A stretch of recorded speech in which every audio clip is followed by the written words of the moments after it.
మేమెక్కడికి వెళ్ళాము. భారతదేశాన్ని బైబిల్ దేశంగా మారుస్తాం.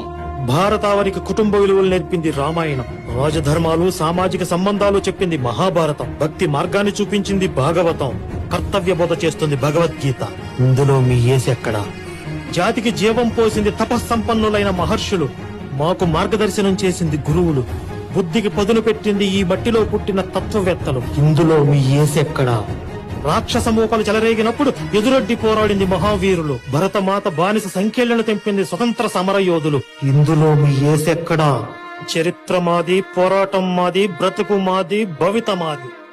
ఇందులో మీ యేసుకి ఎలాంటి సంబంధం లేదు. యేసును ఒక మంచి మనిషిగా గౌరవిస్తాం, కానీ దేవుణ్ణి చేసి మా నెత్తి మీద రుద్దాలని చూస్తే మాత్రం ఆ రోజు యూదులు చేసిందే ఇప్పుడు మేము చేయాల్సి వస్తుంది.